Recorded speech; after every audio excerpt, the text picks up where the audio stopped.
Let's talk about rape myths. In a previous video, we defined rape myths as widely held genuine beliefs about rape which are factually incorrect. I categorize rape myths into 5 general categories: misunderstandings about the nature and science of sexual assault, attempts to undermine victim credibility, shifting blame onto the victim, absolving the offender of accountability, and showing more concern for the offender than for the victim. It is difficult to talk about all of the rape myths because there are simply so many. And like I said, most of them are in regards to misunderstandings about the nature and science of sexual assault itself. But today I want to go over 15 of some of the most common rape myths. I would say these are some of the most common and destructive myths. Myth number 1, women often lie about being raped. I like to call this the mother of all rape myths because pretty much all other rape myths stem from this idea. The belief that women often lie about being raped is not a new thing. This is a poison that has been baked into our culture for centuries. As we talked about in a previous video, rape and sexual assault is a form of oppression, and when there is oppression, there is resistance, and when there is resistance, there is backlash. So women speaking out about their abuse has led to backlash from the men who abuse them. And this backlash is what has led us to all of the many myths that serve to undermine victims' credibility and thereby silence victims. If you don't believe that the crime happened, then you don't hold the perpetrator accountable. False allegations of rape do happen, but they are exceedingly rare. And in the rare instance when they do happen, and a false accuser later recants her statement, these false allegations are sensationalized, which has led to society having an exaggerated fear of false reports, thinking that these false reports are far more common than they actually are. The organization End Violence Against Women International has published a paper called False Reports: Moving Beyond the Issue to Successfully Investigate and Prosecute Non-Stranger Sexual Assault. Within this report, they analyze many studies about the rate of false reports of sexual assault, and they find that the rate of false reporting of sexual assault is the same as the rate of false reporting of any other crime, which is an estimated 2 to 8%. Rape myth number 2. Rape is a rare event. This comes closely on the heels of rape myth number 1, because if you believe that most women lie about being raped and then only hold a very tiny fraction of offenders accountable, then of course the public perception is going to be that rape is a rare event, because it is rare for offenders to actually be held accountable. Here we see the cycle of disbelief, which keeps people believing things like that rape is a rare event or that women often lie about being raped. First, they start with the belief that women often lie about being raped, which leads to doubting the victim's testimony, which leads to not holding the offender accountable, which leads to 99% of offenders not being held accountable, which then leads to reinforcing the myth that women often lie about being raped, and the cycle continues. The truth is that rape and sexual assault are incredibly common. 1 in 4 women has been or will be raped or sexually assaulted in her lifetime. 1 in 4 men will experience some form of contact sexual violence in his lifetime. One of the issues that leads us to a perception that rape is a rare event is that rape and sexual assault are incredibly underreported. Some studies saying that only a third of assaults are reported to the police, while other studies show that as few as 5% are reported to the police. Rape myth number 3. She was asking for it, or she was coming on to him. This is a common way that men excuse their actions and shift the blame onto the victim. It is seen in the way that women are critiqued by what they're wearing, somehow the conclusion being that if she was wearing a thong or a short skirt, then she was asking to be raped, or that she was looking for sex and later called it rape because she was being dishonest about the fact that she actually wanted it. Characterizing rape victims as having been flirty or egging the man on is a very common way that perpetrators try to excuse their behavior. I suggest watching the documentary Great Photo, Lovely Life. Right now it's streaming on HBO Max. It's about a pedophile who worked as a chiropractic doctor and assaulted dozens of children. The woman who made the documentary is his granddaughter. She interviews him, and you can hear in his interviews that he uses this same tactic to excuse his behaviors. He says about young girls as young as 9, 5, that they wanted it, that they were throwing themselves at him, that they were the ones who were sexually aggressive towards him. When you see him speaking about this, it's clear that he truly believes it. This tactic of characterizing victims as being sexually aggressive or asking for their own assaults goes beyond just the perpetrators themselves. This kind of rhetoric can be seen written in police reports and court documents. Police and prosecutors will even say these sorts of things. Again, about young children, girls younger than 10 years old. It's something to watch out for and to keep in mind. Children, of course, are under the age of consent, so any sexual contact with a child is sexual assault or rape. And the way that grown women dress never implies consent to sex. Neither does being flirty or consenting to kissing. Consent to one sexual act does not imply consent to another, and consent can be withdrawn at any time. Rape myth number 4. If she didn't fight back, scream, or try to run away, then it wasn't rape. In fact, most rape victims do not fight back, scream, or try to run away. Many rape victims are even unable to speak, to even say the words no, or stop, or get off. Sometimes the decision not to fight back is a calculated one. The victim is trying to preserve her own life and to minimize the amount of harm that her attacker is going to do to her. Fighting back often results in even more injury to the victim. So expecting or asking victims to fight back is honestly asking them to endanger themselves further. The responsibility of preventing a rape should never be placed on the victim. It is always squarely the offender's responsibility not to rape someone. About 70% of victims experience what is called tonic immobility. This is an autonomic nervous system response. If you've heard of fight, flight, or freeze, it's actually fight, flight, freeze, or fawn. This is the freeze response. Because it's part of the autonomic nervous system, it is outside of the victim's control. Her body shuts down. She becomes unable to speak, move, fight her attacker, try to run away. Her body literally freezes. This response is incredibly common in sexual assault victims.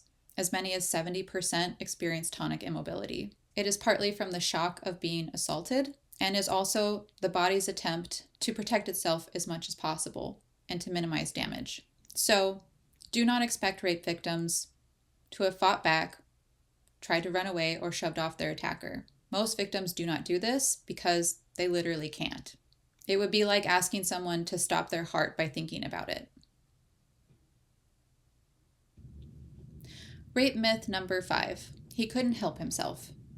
There's no scientific data showing that men can't stop themselves from sexually assaulting someone. Just as he couldn't help himself is never a valid defense for any other crime. Even when a man is drunk, he can stop himself from assaulting someone. He can stop himself from robbing someone, from breaking in someone's windows, from starting a bar fight, from committing any other crime. He couldn't help himself is never a valid defense to any crime, including sexual assault and rape. Rape myth number 6. If it was rape, she would report it right away. Most reports of rape and sexual assault are delayed. It's something like 99% of reports of rape and sexual assault are delayed. It is very, very rare for a police officer to be called to the scene while a sexual assault is taking place. How long those reports are delayed varies. It could be hours, days, weeks, months. There are many cases when people delay reporting for years or even decades. Delayed reports for this crime are very, very common.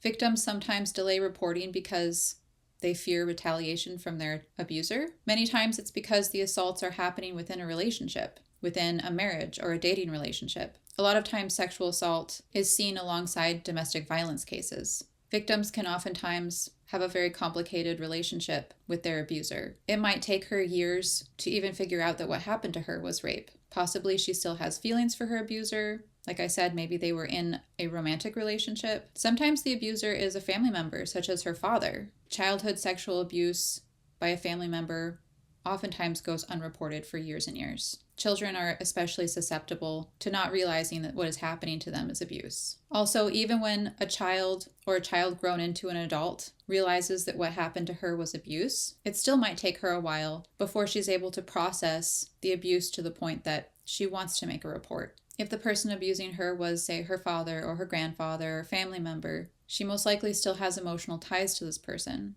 She may even still love this person. Caring about your abuser doesn't automatically go away just because they abuse you. So we need to stop expecting rape victims to report their abuse immediately. It is simply not an accurate indicator as to whether or not she's telling the truth about the abuse. We must expect and allow victims to take their time, all of the time that they need to process before they're ready to report. And just because she may take months or years or even decades does not mean that the report is false. Most reports of sexual assault are delayed, and if police and prosecutors are weeding out those cases, then they are weeding out the majority of legitimate reports. Rape myth number 7. If it was rape, she would have injuries. Rape and sexual assault do not always result in physical injuries to the victim. In many cases, there are no injuries at all, and where injuries are present, they are usually minor. Studies have shown that the rate of injury in sexual assault cases is no different from the rate of injury within consensual sex. What we should take away from this is not that we can't tell whether or not it was rape based on injuries. Instead, we should see documentation of injuries as evidence which corroborates a portion of the victim's testimony. As a society, we need to be mindful not to be asking victims to be injured before we're willing to believe them. A prosecutor in Utah said that if the injuries are severe enough, we might be able to prove it was rape. Let's be clear that the victim's testimony is evidence, and by law, the victim's testimony is enough evidence to charge the case and convict someone of sexual assault or rape. So you do not actually need any more evidence to prove a sexual assault or rape case, as long as you have the victim's eyewitness testimony and a named suspect. What that prosecutor was in essence saying to victims is that he refuses to be convinced of their testimony unless they were injured badly enough by their assault. That is a decision that he is making that he does not have to make. He can believe a victim's testimony without any injuries. And telling victims that they will not receive justice unless they're injured badly enough is simply not justice. The presence of injuries alone is not a great indicator as to whether this was assault or consensual sex, but the presence of injuries, along with a victim's testimony of the assault, is corroborating evidence. Rape myth number 8.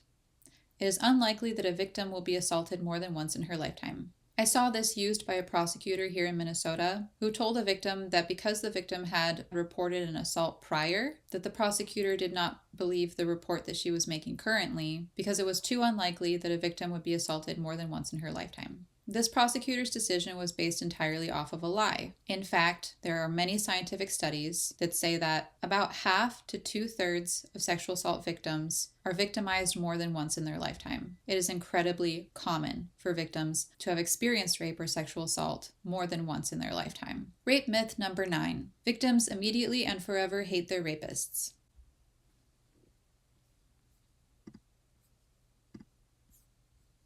About 60% of victims do experience anger after their assault, but victims are not a monolith. Victims do have varied responses, and some victims continue their relationship with the person who assaulted them. As I said earlier in this video, when sexual assault happens in the context of a relationship, the feelings the victim has towards her offender are often very complicated. Let's read this article to get a better look into the dynamics of sexual assault within a relationship. This study found that rates of consensual sex following a sexual assault ranged from 8% to 32%. Over 1 in 5 men who were victims of completed rape reported engaging in sex with the perpetrator following the assault, and 27.2% of women who were raped reported engaging in sex with the perpetrator following the assault. Approximately 15 to 63% of sexual assaults occur within the context of dating or romantic relationships, and research suggests that 41% to 88% of young women remain for some time in abusive relationships. They found that close relationships were more likely to continue following the sexual assault than less close relationships. They found that those victims with a closer prior relationship with the perpetrator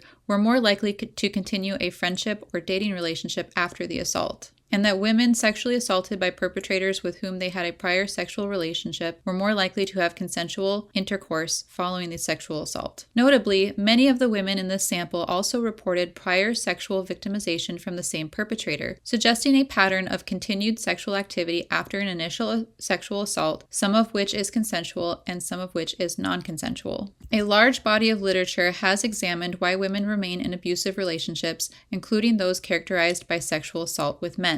Those who experience higher commitment to the relationship, formed by being more satisfied with the partner, having invested more time, energy, or resources into the individual and relationship, and having a low quality of alternatives to the partner, are more likely to remain in relationships. Intimate partner violence, including sexual assault, often plays out within the context of a dynamic relationship that includes some negative qualities, but which often includes some other positive qualities. For example, emotional, material, or practical support. Some women may have a hard time making sense of what happened or labeling it as sexual assault, especially when they trusted the person and felt like they cared about them. Research found that approximately 60% of rape victims do not label what happened to them as rape, but rather serious miscommunication. And having a prior romantic relationship with the perpetrator is one factor associated with decreased labeling of rape among victims. Victims are not limited to these difficulties in labeling. Problematically, outside raters are less likely to view a hypothetical situation as rape and more likely to question the credibility of the victim when there is a prior consensual activity, including among mock jurors and law enforcement officials. Indeed, the notion that relationships with perpetrators might include both victimization and consensual activity is challenging for peers, jurors, lawyers, and others to understand, as it is inconsistent with the stereotypical rape scripts for what happens in the prototypical or legitimate rape. Research suggests that some victims change their label over time. For example, one study found that 37% of women who labeled the incident as rape only did so after some time after the rape. Many of these women mentioned that learning more about rape, decreasing acceptance of rape scripts, reevaluation of the perpetrator's behaviors, support from friends, and decreases in self-blame help to facilitate their gradual labeling. Victims may not disclose the sexual assault until after they label it a sexual assault, or rape, known as delayed disclosure. Delayed disclosure may increase the likelihood that the victim will not be believed, especially if the victim engaged in consensual sex with the perpetrator. Thus, we see that many victims do not immediately and forever hate their rapists. In fact, anecdotally, I've heard many stories of rape within the context of a dating relationship, where the victim reported the perpetrator, they were going through the court process, and then the couple got back together. One instance that I heard of personally was of two teenagers who were dating. He raped her, she reported him, he was charged but not convicted, and later they got married. You have to remember that 85% of rape happens within the context of some kind of relationship, and relationships are often complicated and messy. So we should not assume that if the victim continued her relationship with the perpetrator, and if they continued to have consensual sex afterwards, that she's lying about being raped. That simply is not an indicator that she lied. Rape myth number 10. Victims do not enjoy the assault at all. This is a rather taboo topic that is not talked a lot about, but sexual assault victims can and do experience pleasure during their assault. On this Reddit post, a child therapist discusses when orgasm happens during rape. She says, "There have been very few studies on orgasm during rape, but anecdotal reports and research show numbers from 5% to over 50% having this experience. In my experience as a therapist, it has been somewhat less than half of the girls and women I've worked with having some level of sexual response. In professional discussions, colleagues report similar numbers. Therapists don't usually talk about this publicly as they fear contributing to the myth of victims enjoying rape. It's also a reason why there isn't more research done on this and similar topics. My belief is that as difficult a topic as this is, if we can address it directly and remove the shame and stigma, then a lot more healing can happen. I'm hopeful that the Reddit community is open to learning and discussing topics like this." Here is a very vivid account of one woman's rape and the confusion that she felt at enjoying parts of it. She says, "It's taken a long while for me to admit this horrible truth about myself. I've been in denial for years, and if you've ever read some of the things I wrote in certain forums on the topic of rape, you'd think I was the most militant, uncompromising feminist out there. But this was all a cover-up for a reality I couldn't accept. A man forced his penis into me against my will and raped me, and I orgasmed from it. My mouth said no, but my well-lubricated vagina said yes, and I have had to deal with these two irreconcilable things for years now. I hated the thing between my legs for what it did to me. I wanted nothing to do with it. I didn't even want to wash it in the shower. I hated that when, out of desperation, I did masturbate, I could only come when I thought about him that night, pinning me down, pushing my panties aside, and forcing himself into me. I cried and told him to stop as I was climaxing. I could feel myself contracting around his penis at the same time I was loudly protesting his violation. He felt it too. He told me I loved it. I hated him for making me come. I've been drinking some tonight, and I finally have the courage to tell the truth. I tried to be a strong feminist and hate my rapist for forcing me, but I think of that night and I get wet. I've been careful to only date nice guys, but they don't satisfy me. These men have been what every woman is supposed to want, but I don't want them. I want the asshole who kept fucking me while I was crying, who clamped his hand over my mouth when I yelled for him to stop. I shouldn't be like this. I hate the hole between my legs. I wish I could just sew it shut and never have to deal with this again." So this is a very candid account of this woman's experience. It's a completely legitimate reaction reaction. Her logical brain was saying that she did not want this. And because the man did it anyway, he did in fact rape her. The fact that she enjoyed it does not take away from the fact that it was rape. Her body was having a natural response to her nerves being stimulated. When we talk about something like this, we get into a very dangerous area because victims are often told that they enjoyed being raped as a means to undermine their claim that it was rape. Instead, what we need to be doing is acknowledging that many victims do in fact feel physical pleasure during their assault. But that does not in any way, shape, or form take away from the fact that it was rape. We need to be able to focus our attention on the perpetrator's behavior and the fact that he knew she was telling him to stop and he did it anyway. This is about holding him accountable, not about her reaction to the assault. Further, it should be noted that a victim feeling pleasure during her assault, or even feeling a measure of bonding or desire for her assailant, does not diminish her trauma. In fact, it can enhance it immensely, because now she has to deal with the conflicting emotions that this person was assaulting her, this person was hurting her, this person was forcing himself on her against her will, and yet she still feels these other very conflicting emotions about the assault. It can make the event immensely more traumatic, difficult to get over, and difficult to heal from. Rape myth number 11. All victims are traumatized by their assault. In fact, 33% of victims report feeling no trauma at all after their assault. Rape myth number 12. She reported him because she wants revenge or wants to destroy his life. In fact, the top 3 reasons that victims give for reporting their offender is that they want him to get help, they don't want him to hurt anyone else, and they want the harm he caused them to be acknowledged. Rape myth number 13. Men can't be victims of sexual assault. 1 out of 10 reported sexual assaults are against a man. 1 in 6 boys are sexually assaulted before the age of 18. 1 in 4 men will experience some form of contact sexual violence in their lifetime. Size and strength often does not come into play in a sexual assault. Many sexual assaults are the product of manipulation, and men can also experience tonic immobility, in which they are unable to move. When your body has the freeze response, it literally does not matter how big your muscles are. So yes, men are victims of sexual assault. Rape myth number 14. Real victims are perfect. It is often expected and demanded of victims that they must be perfect or else they won't be believed. But the truth is that victims, like anyone else, are imperfect people. Victims can be alcoholics, victims can be prostitutes, victims can sometimes be instigators of violence, victims can have mental illness, victims can have lied at some point in their lives. Victims are not all blameless, and they do not do everything perfectly. There is no perfect victim, and asking victims to be perfect leads to offenders not being held accountable and rape being perpetrated in our society without intervention. We need to stop demanding from victims that they be perfect before we believe them.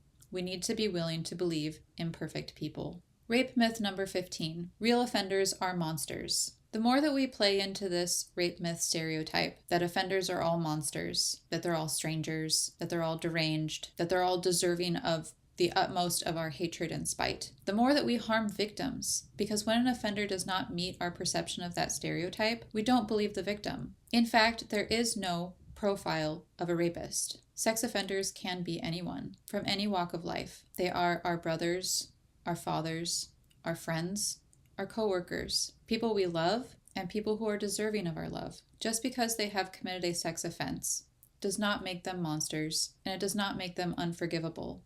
People are mosaics. We need to be willing to acknowledge that sexual assault and rape is very common, that we most likely know right now someone who has committed a sex offense, and that they can and should be forgiven when they are held accountable, educated, and given a chance to change and grow. We are not going to reduce sexual violence in our society through hatred. We will succeed in reducing sexual violence in our society through understanding and compassion, both towards victims and towards those who have caused harm.